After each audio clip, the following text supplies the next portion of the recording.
Well, hello everyone. Welcome to my YouTube channel. My name is Rohin Khanna. This is the fourth video of the series of classes that I have been doing. जहाँ पर मैं आपको 22-23 accountancy exam के लिए कुछ 12 topics आपको समझा रहा हूँ, जहाँ पर मेरे को लगता है कि ये 12 के 12 बहुत ही ज़्यादा रेलेवेंट, बहुत ही ज़्यादा इम्पॉर्टेंट है इस साल के लिए और इस पर थोड़ा सा ज़्यादा एम्फेसिस देना चाहिए। पहला वीडियो जो हमने बनाया था कि जब पार्टनरशिप में रिज़र्व्स हों और रिज़र्व्स को नहीं बांटना है तो क्या करना है। सेकंड वीडियो जो हमने बनाया था वो हमने बनाया था रिगार्डिंग व्हेन हिडन गुडविल के बारे में। And the second video that we had made, third video we had made about dissolution expenses. So this a fourth video that we are making and this is something जहाँ मेरे को लगता है आप सब ने कहीं ना कहीं स्ट्रगल किया है इसके साथ। जब आप कैश फ्लो स्टेटमेंट बनाते हैं और उसमें आपके 3 एक्टिविटीज़ हैं, एक आपका एक ऑपरेटिंग आता है, एक इन्वेस्टिंग आता है, एक फाइनेंसिंग आता है, और उस इन्वेस्टिंग के अंदर आपको परचेज ऑफ एसेट और सेल ऑफ एसेट और इनकम फ्रॉम सच एसेट्स के अमाउंट्स चाहिए होते हैं। So purchase of asset, sale of asset जो है वो आपको एक लेजर से मिलते हैं। वो लेजर का नाम जनरली मशीन अकाउंट होता है और मशीन अकाउंट के साथ साथ आपको अक्यूमुलेटेड डेप्रिसिएशन या प्रोविजन फॉर डेप्रिसिएशन अकाउंट भी बनाना पड़ता है। सो मेरा फोकस अभी सिर्फ मशीन विथ अक्यूमुलेटेड डेप्रिसिएशन पे है। क्या क्या केसेस हो सकते हैं, क्या क्या वैरायटी हो सकती है, कहाँ कहाँ आपको क्या क्या कन्फ्यूजन आ सकती है, सो एक बार बात कर लेते हैं। So machine account with provision for depreciation को मैंने 3 पार्ट में तोड़े हैं। नंबर 1, अगर आप समझें कि it appears in the balance sheet, दोनों balances appears in balance sheet, what, machine account and provision for depreciation account, also known as accumulated depreciation account. ये बैलेंस शीट में रहेंगे बस, नॉट इन एडजस्टमेंट। ये केस 1 है, not in adjustment. तब हम क्या करेंगे, सेकंड केस होता है appears in balance sheet and adjustments, और तीसरा सबसे tricky appears only in adjustments, not in balance sheet। सबसे ज़्यादा अगर मैं बोलूँ कंफ्यूजिंग ये होता है स्टूडेंट्स के लिए, ये और ये तभी भी आप मैनेज कर पाएंगे। अभी आज इस क्लास के बाद तीनों ही आपके लिए मतलब स्ट्रॉन्ग पॉइंट बनेगा। और ये देखिए, ऐसा आज तक कोई बोर्ड पेपर नहीं आया जहाँ पर इन्होंने ये हमसे पूछा नहीं है। Every single school board paper जो भी आप प्री बोर्ड वगैरह जहाँ पर भी दिए हैं, आपने देखा होगा कि मशीन विथ प्रोविजन तो 100% एग्जाम में आना ही है। तो पहले बात करते हैं सिंपल, कोई एडजस्टमेंट नहीं है। एक बैलेंस शीट का या ट्रायल बैलेंस का एक एक्सट्रैक्ट दे दिया है आपको और उन्होंने बोला देखो ये रहा मेरा मशीन का इन्फॉर्मेशन। मान लो बैलेंस शीट में मशीन दिखा रहे हैं हम, ओपनिंग वैल्यूज मतलब लास्ट ईयर की बैलेंसेज या इस साल के ओपनिंग वैल्यूज पे 5 लाख रुपए के, और क्लोजिंग बैलेंसेस जो है मतलब इस साल के बैलेंसेस, ईयर एंड के बैलेंसेस 12 लाख रुपए के। 12 लाख रुपीस का क्लोजिंग बैलेंस है, 5 लाख रुपए का आपका ओपनिंग बैलेंस है।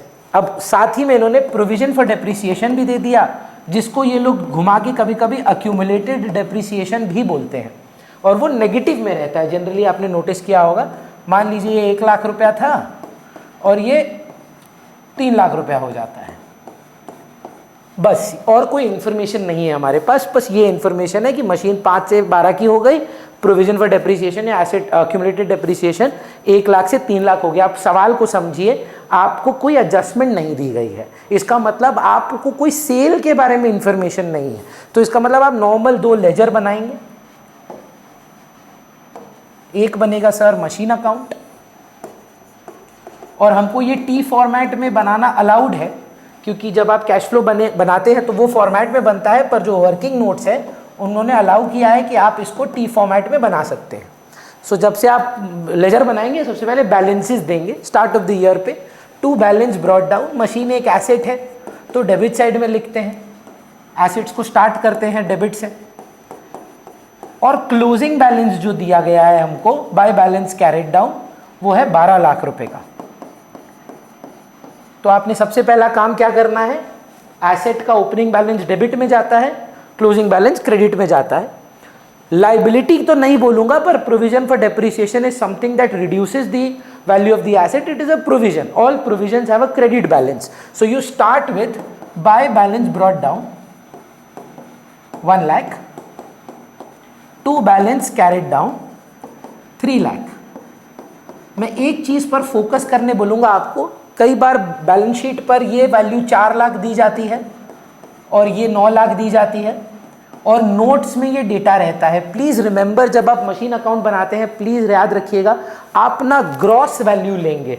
मतलब प्रोविजन डिडक्टेड नहीं हो जिस वैल्यू पर 5 माइनस 1 4 नेट वैल्यू नहीं ले लीजिएगा. आपको जो वैल्यू लेनी है वो ग्रॉस वैल्यू लेनी है.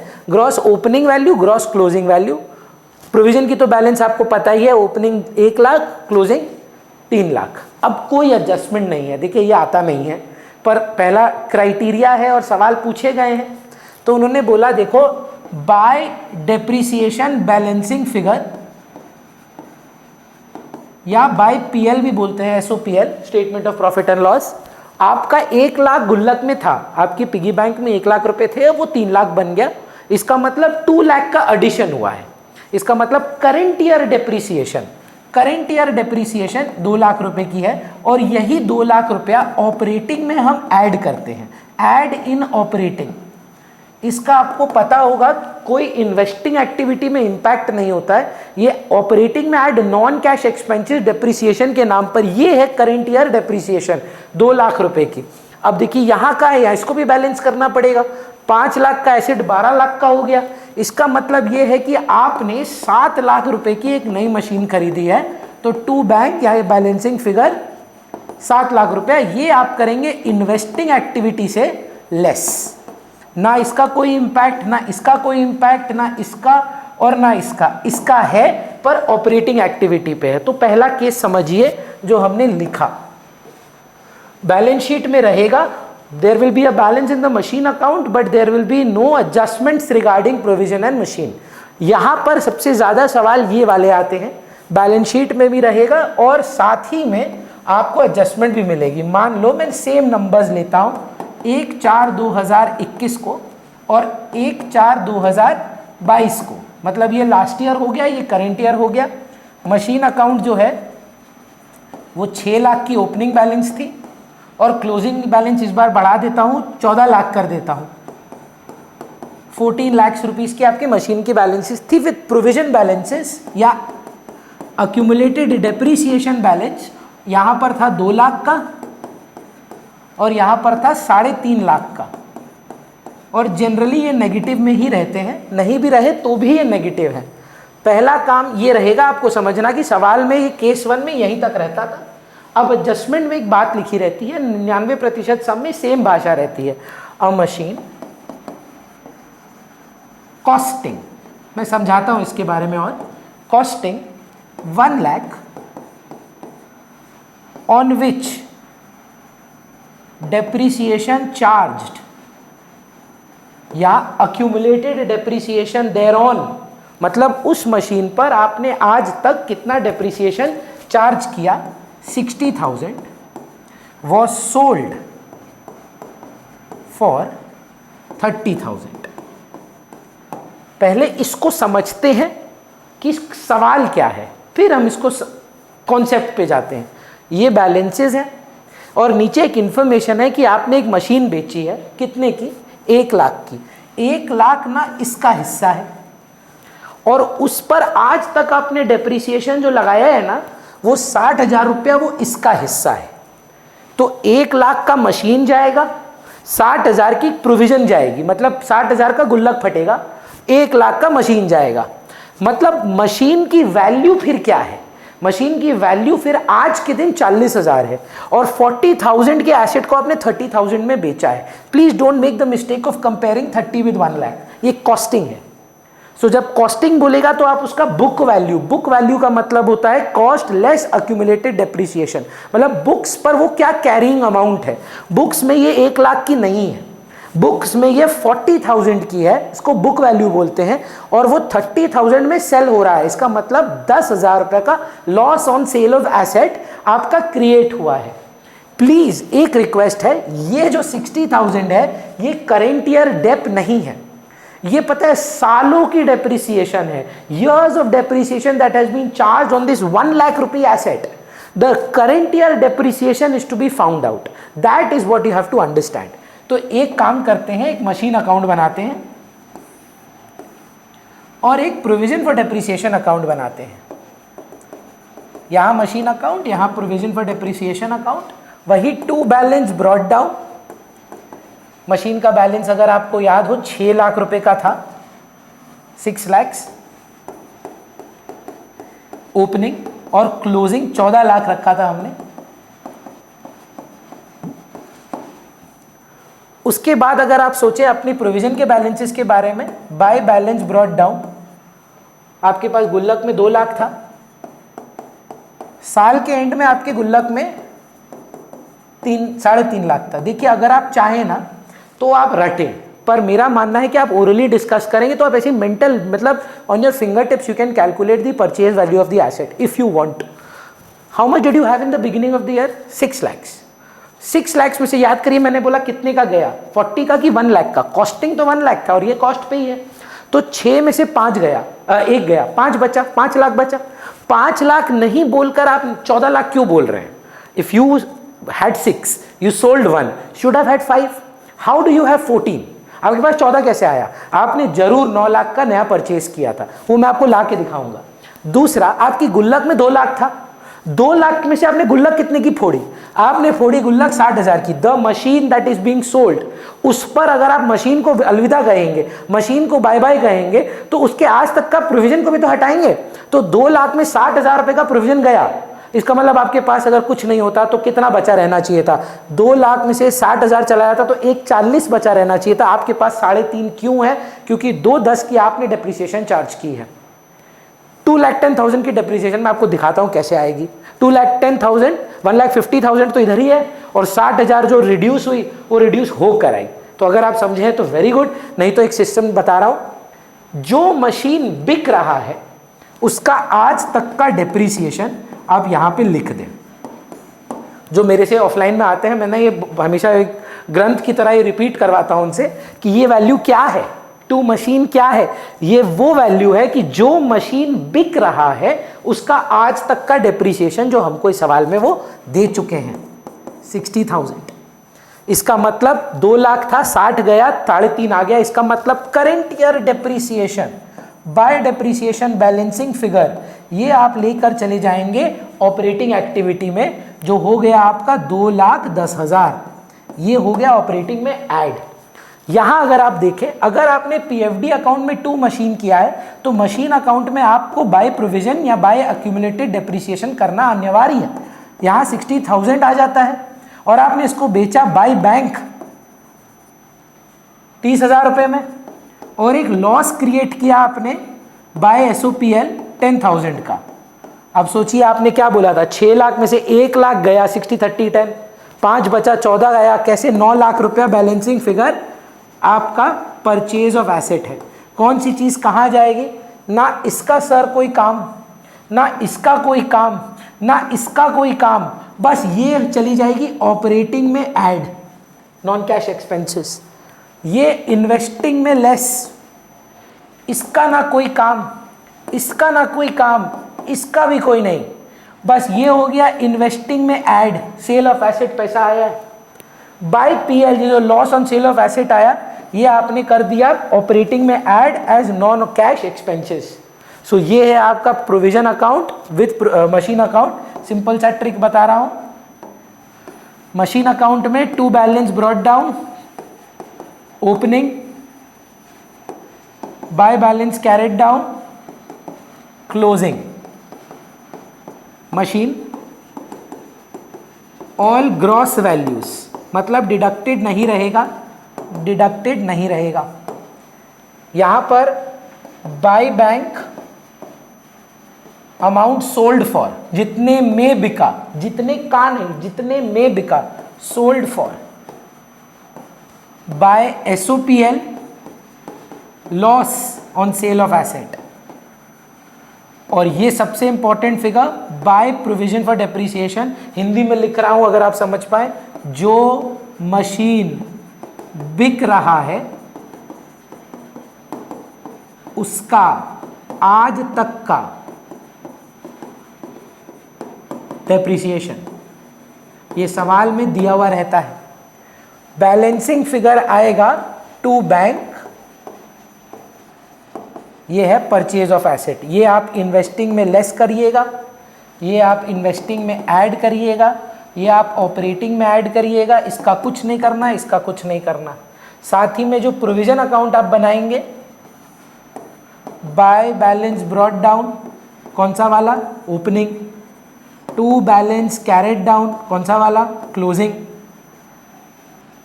टू मशीन, वही कहानी फिर नहीं लिख रहा हूं, जो मशीन बिक रही है उसकी आज तक की डेप्रिसिएशन प्रोविजन अकाउंट में टू मशीन के तौर पे आती है, बैलेंसिंग फिगर बाय डेप्थ। कुछ सवालों में सर ये मिल जाए अगर करंट या डेप्थ, तो जो मशीन बिक रही है उसकी आज तक की डेप्थ निकालनी पड़ती है, निकाल कर आप इसको इसमें ट्रांसफर करते हैं। पर ज़्यादातर सम में आपको जो मशीन बिक रहा है उसका आज तक का डेप्रिसिएशन दिया हुआ रहता है, बैलेंसिंग फिगर ज़्यादातर सम्स में डेप्रिसिएशन ही आता है। थर्ड केस सबसे आसान है पर सबसे कंफ्यूजिंग भी है। क्या हुआ थर्ड केस में? बैलेंस शीट में ना सिर्फ मशीन अकाउंट है, 5 लाख और 8 लाख, ओपनिंग और क्लोजिंग। सवाल में लेकर प्रोविजन की बात कर दी पर है नहीं प्रोविजन। मतलब अ machine costing 1 lakh on which accumulated depreciation charged, आज तक उस पर डेप्रिसिएशन चार्ज किए हैं 60,000 का, वही 40,000 की बुक वैल्यू है, सोल्ड फॉर 30,000। मेरा बात ध्यान से सुनिएगा, जब हम प्रोविजन अकाउंट बैलेंस शीट में दिखाते ही नहीं हैं तो इसका मतलब हम तो प्रोविजन मेंटेन ही नहीं करते हैं। तो इसका मतलब 1,60,000 की कहानी हमको तो फेंकने गुगली फेंक दी है इन्होंने, काम का ही नहीं है। काम का क्या है? काम का है 40,000 बुक वैल्यू। अगर हम प्रोविजन मेंटेन ही नहीं करते हैं, हम अपनी डेप्रिसिएशन तो मशीन अकाउंट में डालते हैं, हम तो प्रोविजन में डालते ही नहीं है, हम तो कॉस्ट पर रिकॉर्ड ही नहीं करते। इसका मतलब ये तो WDV है, ये तो बुक वैल्यू ही है। तो इसका मतलब हम सिर्फ मशीन अकाउंट बनाएंगे। To balance brought down 5 lakh, by balance carried down 8 lakh. और ध्यान से सुनिएगा जो मैं बोल रहा हूं, यहां से सर 1 लाख नहीं जाएगा, यहां से सिर्फ 40,000 जाएगा, क्योंकि हम तो प्रोविजन मेंटेन ही नहीं करते हैं। हम तो 1 लाख में से 60,000 ऑलरेडी डिडक्ट करके बैठे हैं। तो यहां पर जाएगा by bank 30,000, by loss on sale of asset या बाय SOPL 10,000। बच्चों का सवाल है, यहां पर आप बाय प्रोविजन पर डेप्रिसिएशन, जो मशीन बिक रहा है उसका आज तक का डेप्रिसिएशन वाला ज्ञान इधर क्यों नहीं लगा रहे हैं? मैं बोल रहा हूं क्योंकि हम बाय प्रोविजन पर डेप्रिसिएशन तो तब खोलते जब प्रोविजन पर डेप्रिसिएशन होता। हमारे पास तो प्रोविजन पर डेप्रिसिएशन ही नहीं, तो मैं किस नाम से डेबिट करूं? तो there is no provision for depreciation, I will not use it. Every calculation will happen at book value and then I will directly find out my to bank. 5 lakh था, 1 लाख नहीं गया, 40,000 गया, 460 बचा आपके पास। 8 लाख कैसे है? आपने पक्का 2,40,000 रुपए का बैलेंसिंग फिगर नया खरीदा होगा। क्लियर है ये बात? 3,40,000 सॉरी।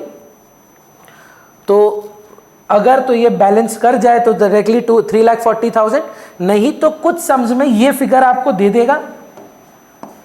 मान लीजिए परचेज किया था आपने कुछ और मिसिंग फिगर इधर आएगा बाय डेप्रिसिएशन। ये सर है करेंट ईयर डेप्ट।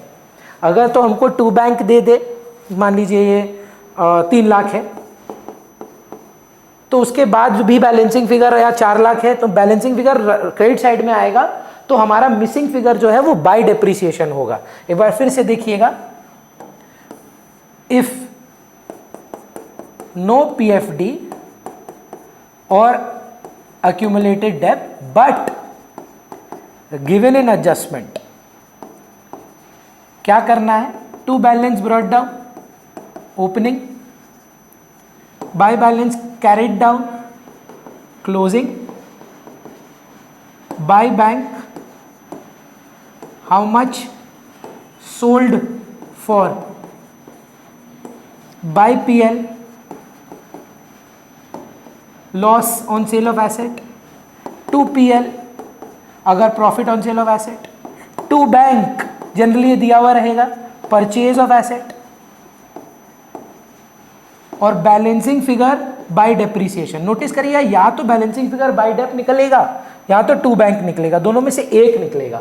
अगर ये साइड भारी है तो टू बैंक नया परचेज आ जाएगा, और अगर टू बैंक भारी है तो बाय डेप्रिसिएशन आ जाएगा। इनका इंपैक्ट क्या है याद रखिएगा, no PFD will be used. अगर प्रोविजन फॉर डेप्रिसिएशन ही बुक्स में नहीं है तो फिर हम ये क्यों यूज करें कोई लेजर में।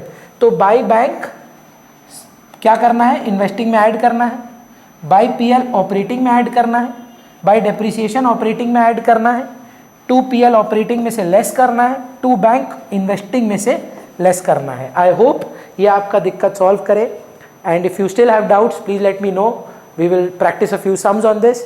Hope this will help, this was helpful.